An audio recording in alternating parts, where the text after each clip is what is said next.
चुड़ैल के भूतिया परिवार ने कराया कन्या पूजन। सुमित की गाड़ी घने जंगल से गुजर रही थी कि उसकी बेटी अंबिका के हाथ से बॉल कार के बाहर गिर जाती है। ये देख सुमित कार रोक देता है। तभी अंबिका कार से उतरकर भाग जाती है। अली मिली बॉल दादी, मिली बॉल, अली ये ले। अरे बेटा, इतनी रात को तू बाहर क्यों चली गई? मैं आ रहा हूं, रुक रुक। सुमित जैसे ही अपनी बेटी के पास आकर बॉल उठाता है तो उससे पहले भूतिया देवराज उसकी बॉल को उठा लेता है। अब ये बॉल तुम लोगों को नहीं मिलेगी। और ये कितना ताजा खून और नरम नरम मांस होगा इस छोटी सी लड़की का। आज तो इसे पका कर खाऊंगा। नहीं पिताजी, इसे कच्चा ही खा लेते हैं और अब रुका नहीं जा रहा।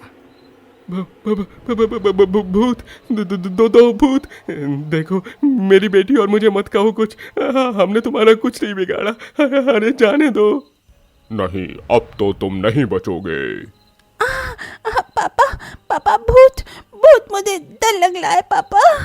तभी देवराज उसे उठाने वाला था। इतने में भूतिया पति की बुढ़िया चुड़ैल कहती है, माना बुढ़ापा सर पर चढ़ गया है। इसका मतलब ये नहीं कि पूरी तरह से सठिया जाओगे। तुम दोनों कैसे भूल सकते हो कि हमें मरने के बाद भी मुक्ति नहीं मिल रही। इसीलिए हमने अपने किए गुनाहों का प्रायश्चित करना होगा। छोड़ दो इस लड़की को। ठीक है, चले जाओ यहाँ से। उससे पहले मैं अपनी पत्नी का कहना भी न मानूं।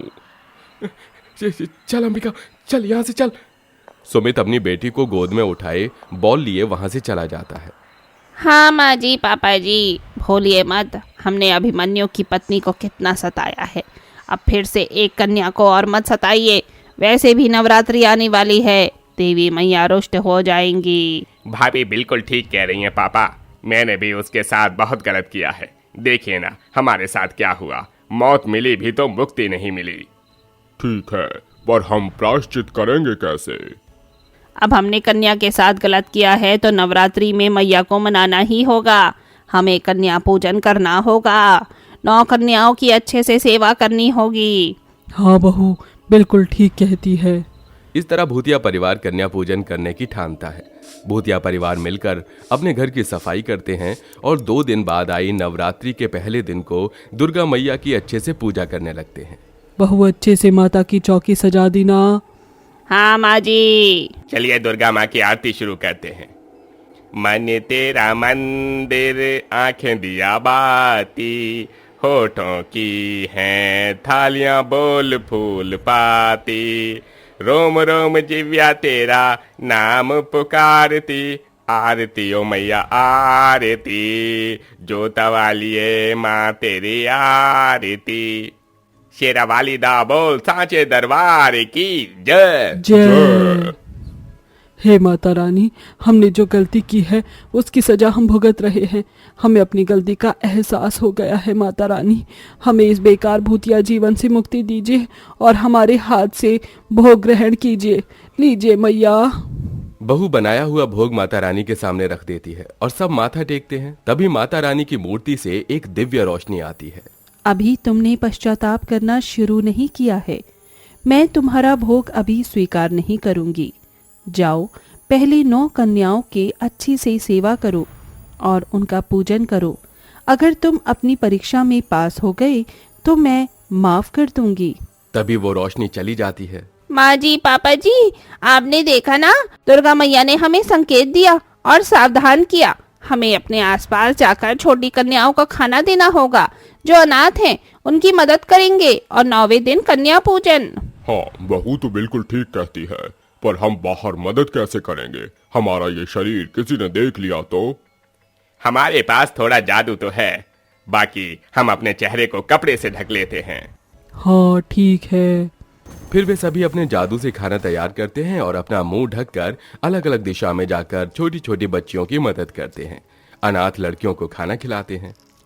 बेटी ये लो, खाना खा लो। चिकलिया अंकल, अच्छा हुआ अब खाना ले आए। मुझे बहुत भूख लगी थी, पर मुझे और खाना चाहिए। मेरी बहन भी भूखी है। हाँ बेटी, मैं और खाना ला रहा हूँ, तू फिक्र मत कर। भूतिया राजू उस छोटी सी लड़की को भरपेट खाना खिला देता है। चुड़ैल, सुरेखा और मालती भी और बच्चियों को खाना खिलाकर वापस आ रही थीं कि दो गुंडे एक लड़की को परेशान कर जबरदस्ती कहीं ले जा रहे थे। हे भगवान, देख तो सही इन गुंडों की दरिंदगी। अभी इन्हें सबक सिखाना पड़ेगा। जब माता का ये काली रूप देखेंगे। हाँ माँ जी, चलिए इन्हें सबक सिखाते हैं। तभी दोनों चुड़ैलें बिना चेहरे दिखाए अपने चार हाथ कर चारों हाथों में कोई ना कोई हथियार लेकर उससे उन गुंडों को बहुत मारती हैं, जिससे वो उस लड़की को छोड़ देते हैं और चार हाथ देखकर डर जाते हैं। ये कैसे हो सकता है? एक औरत के चार चार हाथ! अरे भागो, अरे भागो! क्यों हो गई ना पतलून ढीली? फिर कभी किसी लड़की की तरफ आंख उठाकर देखा या उसे छुआ भी तो अंजाम बहुत बुरा होगा।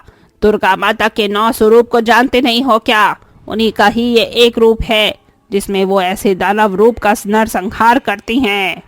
माफ कर दो मैडम जी, हमें माफ कर दो। अब हम कभी किसी बहन को नहीं देखेंगे। फिर दोनों गुंडे दुम दबाकर भाग जाते हैं और उस लड़की को भी सुरक्षित उसके घर छोड़ देती हैं। अरे आप कौन हैं जिसने देवी मैया की तरह मेरी रक्षा करी? आप अपना चेहरा क्यों नहीं दिखा रही हैं? किसी कारणवश हम तुम्हें अपना चेहरा नहीं दिखा सकते। अच्छा, चलते हैं। इस तरह भूतिया परिवार और भी लोगों की देखभाल करता है, लोगों का भला कर कन्याओं को खाना खिलाते हैं और नवरात्रि के 9 दिन तक माता रानी की चौकी अच्छे से सजाते हैं, उनका श्रृंगार करते हैं, भजन कीर्तन करते हैं और 9वें दिन कन्याओं को अपने घर में भोजन के लिए बुलाते हैं। तभी कन्याओं के आते ही सभी उनके पैर धुलाते हैं। आओ आओ बच्चों, अंदर बैठो। तुम्हारे लिए आज गरम गरम हलवा पूरी चने बने हैं। ये और हमें गिफ्ट में क्या मिलेगा? बच्चों पहले खाना खा लो, फिर तुम्हें पता चल जाएगा। सुंदर सी चीज है। फिर भूतिया सास ससुर कन्याओं के टीका कर उन्हें थाली में खाना परोस देते हैं, तो शरारती कन्या उनके चेहरे का ढका कपड़ा हटा देती हैं, जिसे देख वो बहुत डर जाती हैं। भूत सिर्फ भूत नहीं है, यहाँ तो चुड़ैल भी है और तो भूत भी। भागो, हमें यहाँ खाना नहीं खाना। कन्या जा रही हैं। नहीं, ऐसा नहीं हो सकता। हमें इन्हें किसी भी हाल में रोकना होगा। सुनो तो, देखो, हमसे डरो मत। हाँ बच्चों, हमसे डरो मत। हम तुम्हें अभी तोहफा भी देंगे, बैठकर खाना खा लो। नहीं, हमको कोई गिफ्ट नहीं चाहिए। अब हम खाना नहीं खाना, हमें अपने घर जाना है। बच्चियां डरकर रोने लगती हैं। तभी राजू और अभिमन्यु बच्चों को चुप कराने के लिए जादू से खिलौने लाकर उनके सामने रख देते हैं और बच्चों की तरह डांस करने लगते हैं। अरे देखो देखो बच्चों, ये क्या खिलौना है। अरे नाचो नाचो, बल्ले बल्ले, शाबाश। तुम्हें भी एक खिलौना मिल सकता है। बैठो तो सही, हमसे डरो मत। हाँ बच्चों, डरो मत। हम तुम्हें अपने ऊपर बिठाकर झूला भी झुला सकते हैं। ये सुन लड़कियां चुप होकर वहीं बैठ जाती हैं। अच्छा, आप में से कोई हमें मारेगा तो नहीं ना? नहीं, हम तो आपसे प्यार करते हैं। बस खाना खा लो। ठीक है, खिलाओ। फिर भूतिया परिवार 9 कन्याओं को बड़े आदर सम्मान के साथ खाना खिलाते हैं। तभी वो 9 एक कन्या में समाकर एक बड़ी सी दुर्गा माँ का रूप ले लेती हैं, जिसकी तेज रोशनी उस भूतिया परिवार पर पड़ती है। मैया, आप धन्यवाद आपका, जो आपके दिव्य रूप में हमें दर्शन मिले। माँ, हमने अपनी गलती सुधारने की बहुत कोशिश की है। अगर अभी हमसे कोई चूक हो गई हो तो हमें क्षमा कीजिएगा दुर्गा मैया। देखो, तुम मेरी ही संतान हो। तुमने बहुत पश्चाताप करने की कोशिश की और तुम अपनी परीक्षा में सफल हुए और 9 कन्या के रूप में मैं ही आई थी, ये देखने कि तुम मुझे भोजन करवा पाओगे भी या नहीं। और तुम इस कार्य में सफल हुए। साथ ही तुमने और भी कन्याओं की मदद की। मैं तुम्हारे इस अच्छे कार्य से बेहद खुश हूँ और तुम्हें मुक्ति प्रदान करती हूँ। शुक्रिया माँ। जोर से बोलो, सच्चे दरबार की जय। जय जय।